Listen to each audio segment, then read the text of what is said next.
Olá, quarto ano, tudo bem com vocês? Quarto ano, a nossa aula hoje é na área de conhecimento, linguagens, componente curricular, língua portuguesa.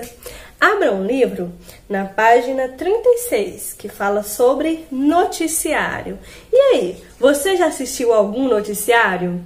E o que seria esses noticiários? Para que serve? O noticiário, ele serve para informar, trazer informações do dia a dia, do cotidiano, do mundo em geral. Creio que vocês já assistiram algum telejornal, certo? Ou já viram, leram algum jornal, revista, que trazia informações do mundo em geral, economia, saúde, educação, política e etc. Bom, aqui na página 36, pede para que vocês acessem o QR Code, do celular do papai ou da mamãe para responder a página 36 e 37. E na página 38 também. Já na página 39 nos diz assim: um noticiário também é chamado de telejornal ou simplesmente de jornal. É uma propaganda de televisão, geralmente um diário, que tem o objetivo de informar sobre as principais notícias do dia. Geralmente é apresentado por jornalistas e exibe reportagens que detalham toda uma notícia, expondo entrevistas em especialistas no assunto ou questão com pessoas envolvidas. Bom, as vinhetas e as legendas ajudam a organizar o jornal e suas informações exibidas, como a tia já disse, principalmente nesse tempo de coronavírus, do novo coronavírus, os jornais eles não pararam, foram 24 horas trazendo notícias, trazendo informações, e os jornalistas nessa profissão que é exercida, e ela é muito bonita, porque a pessoa ela não para de estudar, ela tem que se informar sempre, porque não é simplesmente escrever ou fazer um jornal, não, tem toda uma questão linguística, uma questão de português, uma questão na escrita. E principalmente quando se apresenta a postura, a forma de falar, o oral da pessoa, ela tem que ser trabalhada diariamente, certo? E aqui na página 39 temos assim: linguagem formal e linguagem informal. O que é uma linguagem formal, tia Daiane? Uma linguagem formal é uma linguagem padrão, uma linguagem correta, que você tem a fala perfeitamente correta. E uma linguagem informal, ela é acompanhada de quê? De gírias, como que a tia pode dizer? De redução de palavras. Por exemplo, quando você copia um texto no WhatsApp, você coloca ele como? Totalmente correto, ou você abrevia algumas palavras? Tipo a palavra que. Você coloca o que, o é, ou você apenas coloca o que mesmo, que tem pessoas que apenas colocam a letrinha que, ou vocês colocam o que e o é. Essa é uma forma de linguagem informal também. E aqui pede, observe as ilustrações. Olha só, Copacabana Palace fecha pela primeira vez em 97 anos devido ao coronavírus. Pô, cara, viu que o hotel Copacabana Palace fechou depois de 90 anos por causa do coronavírus? O pô, cara, é uma gíria, não, é uma forma de linguagem informal. E aqui na página 40 tem a continuação. Você viu que o Copa fechou por causa do corona? Olha só a quantidade de informações que foram reduzidas e que foram modificadas, A jornalista passou uma informação foi chegando de maneiras diferentes, de formas diferentes de falar. A linguagem formal, chamada também de registro formal, é usada em contextos que não há familiaridade entre os interlocutores ou em situações que existe mais seriedade. Já a linguagem informal, o registro informal, é aquela usada em situações que há familiaridade, intimidade entre os interlocutores. E é um registro empregados em conversas o quê? No cotidiano, no celular, por mensagens e por redes sociais. Foi o que a tia falou. Bom, aqui temos a formalidade na fala. Olha só, quando apresentamos um trabalho, explicamos ao médico um problema de saúde ou escrevemos um texto. Precisamos usar qual linguagem? A linguagem formal. E aqui temos a linguagem informal e a linguagem formal nessa tabela. Vocês têm que fazer a leitura dessa tabela aí para acompanhar. Tanto a linguagem escrita quanto a linguagem oral pode ser mais ou menos formal. Depende do quê? Do contexto, certo?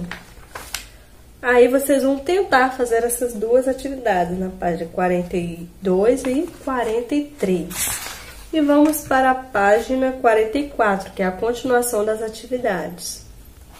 Agora, vamos para a página 45, que chama Variedades Linguísticas. Vamos lá?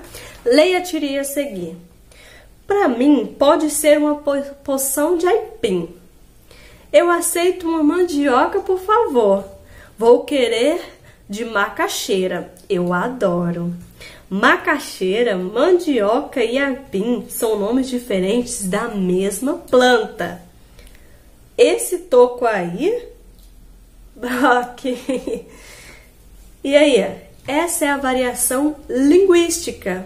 A gente estudou sobre isso no projeto multicultural, que falava sobre isso, as variações linguísticas.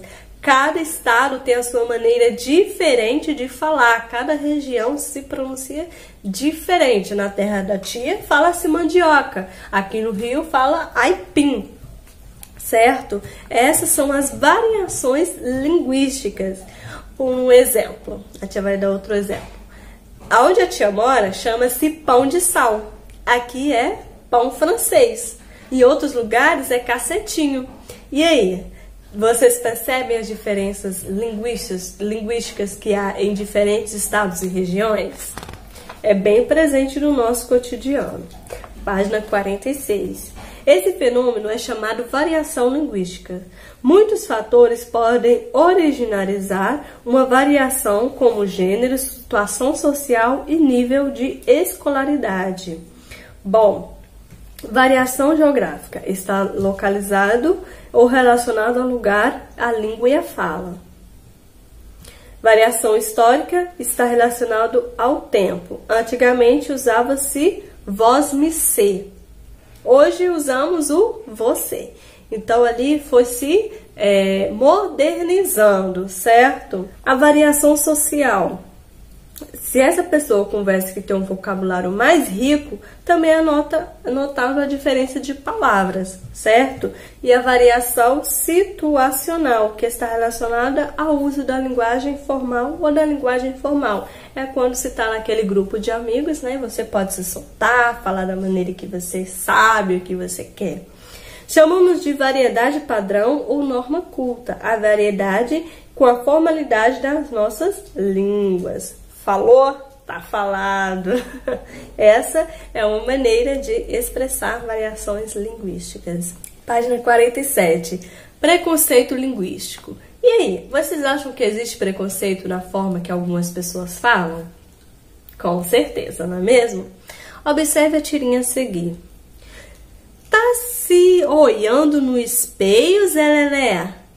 Eu não. É ele que tá me olhando. E aí? Essa é uma maneira caipira de conversar. E, infelizmente, existe sim preconceito. Por quê? Quando essas pessoas que estão bem do interior saem de suas casas e vêm visitar cidades grandes, elas sofrem certos tipos de preconceitos. As pessoas acabam rindo, achando graça da forma como elas conversam, como elas pronunciam. Infelizmente, não é a forma errada, é a forma como elas aprenderam. E muitas dessas pessoas não têm um estudo, não sabem ler, não sabem escrever. E a forma como antigamente, né, foram passando de geração em geração, elas foram aprendendo. Afinal ali, muitas pessoas não têm o uso da tecnologia próximo, não tem, como a tia falou, o ensino próximo. Então elas vão aprendendo de acordo com a sua geração.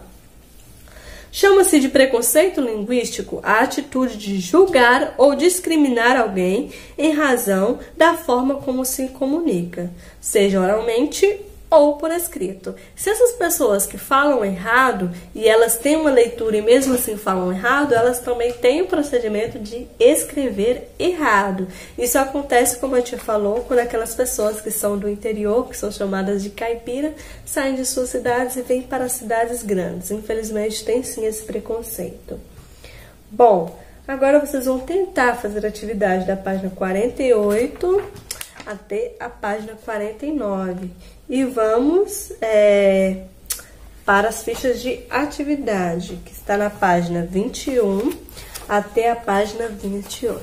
Já sabem, qualquer dúvida, chama a tia no privado. Beijão, tchau, tchau.